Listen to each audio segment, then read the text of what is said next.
Hello friends. मैं अश्वनी कुमार ज्ञान 24/7 से। और आज से हम स्टार्ट करने वाले हैं कॉम्पिटिटिव एग्ज़ाम्स के लिए जीएस। ये आपके हर एग्ज़ाम में हेल्प करेगा, चाहे वो रेलवेज़ का हो या एसएससी का कोई एग्ज़ाम हो या एनटीपीसी कुछ या कोई भी एग्ज़ाम कॉम्पिटिटिव हो, ये उसमें आपकी हेल्प करेगा। ठीक है, तो आज हम स्टार्ट करने वाले हैं अपने सबसे मज़ेदार टॉपिक भारत एक परिचय से। इसमें हम पढ़ेंगे भारत के बारे में। ठीक है, शुरू करते हैं। ठीक है, इसके जो ब्लैक से लिखा हुआ है ये सब क्या है? ये सब क्वेश्चन है, और जो यहाँ पे रेड कलर से लिखे हैं ये सब यहाँ पे आंसर है। ठीक है, शुरू करते हैं। क्या बोलता है पहला क्वेश्चन? स्थिति है, मतलब भारत जो मैप में है वो कहाँ पर स्थित है? उत्तरी गोलार्ध एवं पूर्वी देशांतर में। अब इसका मतलब क्या होता है? अगर मैं ऐसे पृथ्वी बनाता हूँ गोल गोल, जैसे मैंने पृथ्वी बनाई यहाँ पर, अगर मैं इसको बीच में से बराबर दो भागों में बांटता हूँ, पश्चिम से पूर्व, तो ऊपर का जो गोलार्ध है ये कौन सा होता है? उत्तरी गोलार्ध।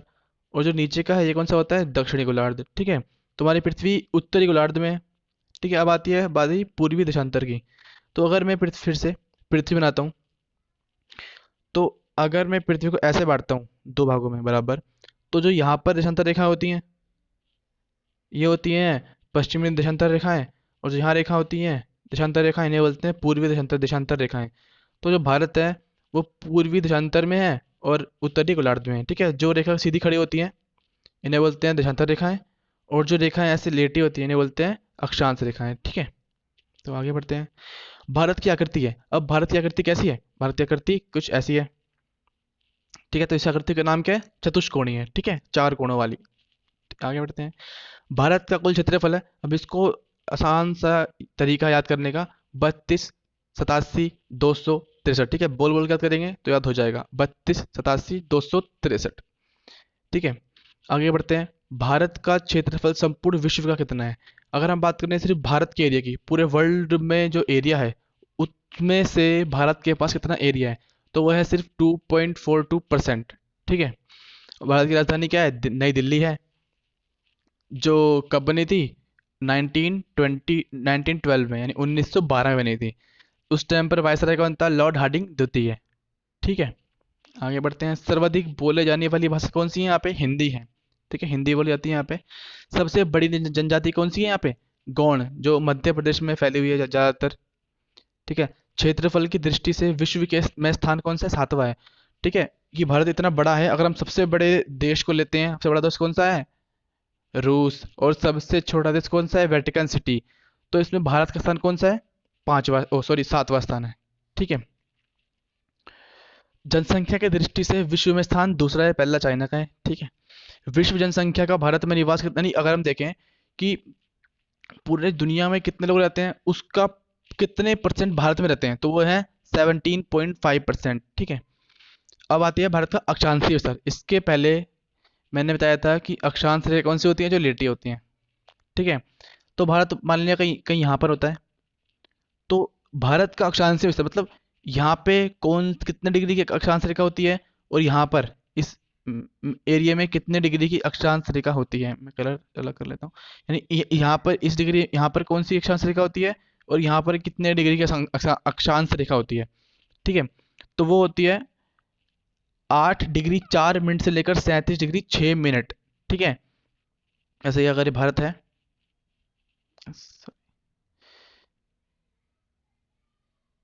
ठीक है, तो यहाँ पर है 8 डिग्री 4 मिनट और यहाँ पर है 37 डिग्री 6 मिनट। तो ऐसे ही आता है देशांतरीय विस्तार। अब देशांतर रेखा कौन सी होती हैं? जो खड़ी होती हैं ना, सीधी होती हैं। तो इसमें भारत का विस्तार कौन सी देशांतर रेखा से कहाँ तक है? 67 डिग्री 7 मिनट से लेकर 97 डिग्री 25 मिनट तक। तो जैसे ये भारत बनाते हैं, तो यहाँ पर है 67 डिग्री 7 मिनट, और यहाँ पर है 97 डिग्री 25 मिनट। उत्तर से दक्षिण में विस्तार, अच्छा ठीक है, तो उत्तर से दक्षिण में विस्तार है भारत का 32 डिग्री 14 मिनट, और पूर्व से पश्चिम में विस्तार है भारत का 29 डिग्री 33, सॉरी 32 14 29 33। ठीक है, उसी के याद आ गया था वो। तो इसकी लंबाई पूछ रहा है, वही दिखाते हैं कि अगर मैं भारत बनाता हूँ यहाँ पर ऐसे करके। ठीक है, तो भारत की जो लंबाई है, कहाँ से बोल रहा है? उत्तर से दक्षिण, तो उत्तरी है, उत्तर से दक्षिण में भारत कितना लंबा है यहाँ से, 32-14, ठीक है। हम ऐसे ऐसे करेंगे तो 32-14, और यहाँ से यहाँ तक कितना फैला हुआ है, 29-33, तो ये वाला एरिया थोड़ा बड़ा है, ठीक है, यहाँ से लंबा है और यहाँ से थोड़ा कम है।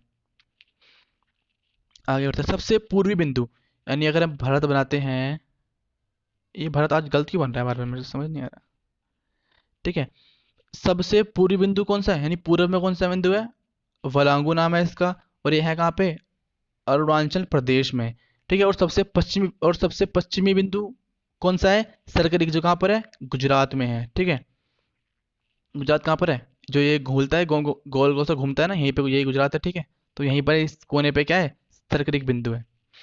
सबसे उत्तरी बिंदु कौन सा है, यानी सबसे ऊपर जम्मू कश्मीर की तरफ कौन सा सबसे बिंदु है, उसका नाम है इंदिरा कौल, जो जम्मू कश्मीर में है, ठीक है। सबसे दक्षिणी बिंदु कौन सा है, वो इंदिरा पॉइंट है, जो अंडमान निकोबार में आता है, जिसे हम पिगमिलियन पॉइंट भी कहते हैं, जो निकोबार द्वीप समूह में है, ठीक है। और दक्षिणी बिंदु भूमध्य रेखा से दूरी, ये क्वेश्चन है कि अगर मैं बोलूं कि ये है हमारा भारत, ठीक है, तो भारत थोड़ा चोंच की बाहर निकल गई है, कोई बात नहीं। अगर मैं बात करूं, ये पृथ्वी है और इसकी भूमध्य रेखा है, और हमारा भारत का यहाँ से शुरू होता है ऊपर की तरफ, ठीक है।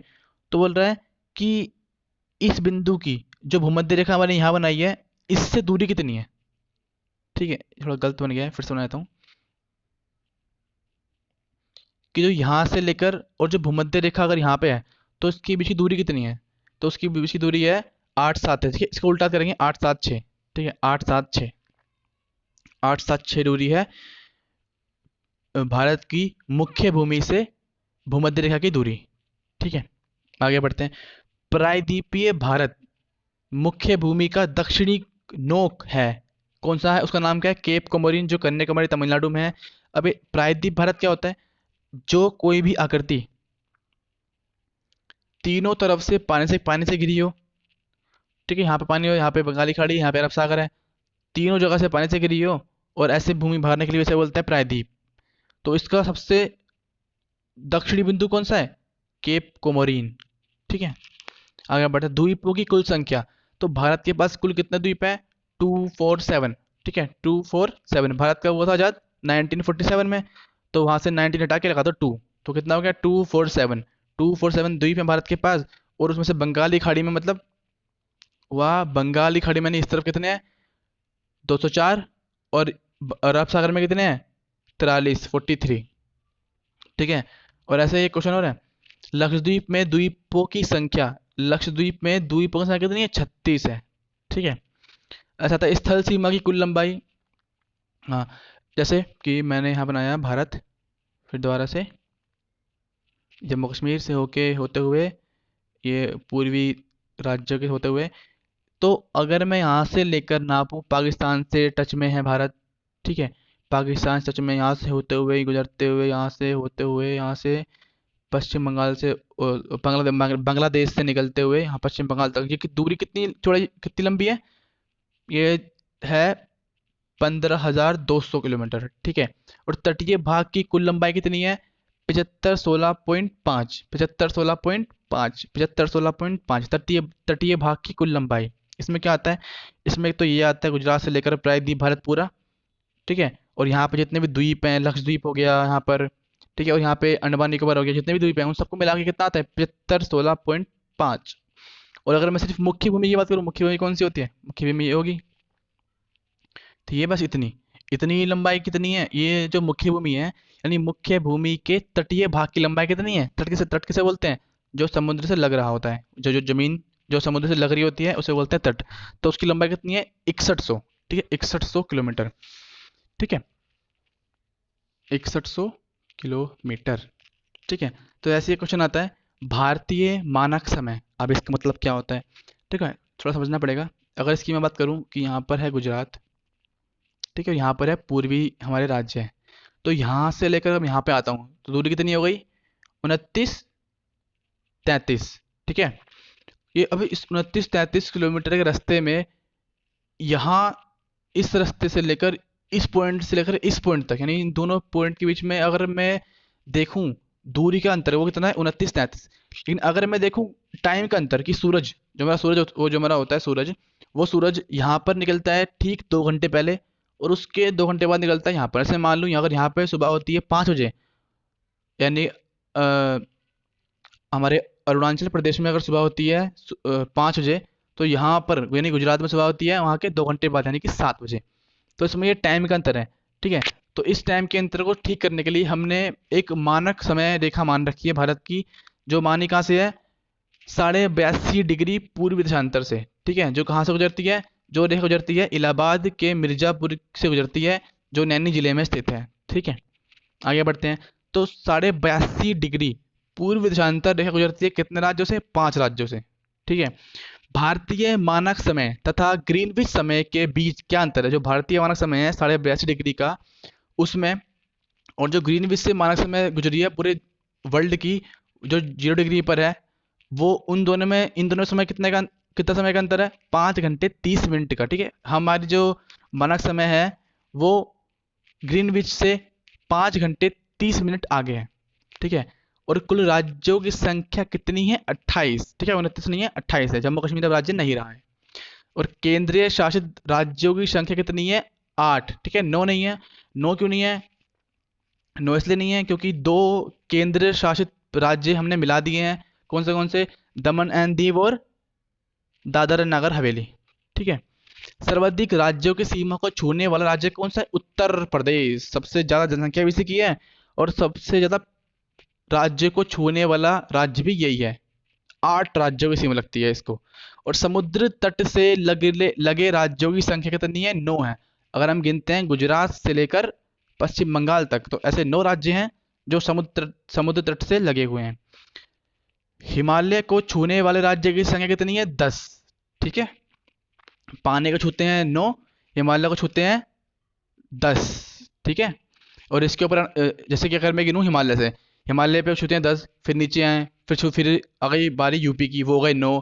फिर बारी आई, सॉरी वो हो गए 8। फिर बारी आई हमारी तटीय राज्यों की, वो होते हैं 10, सॉरी वो होते हैं 9।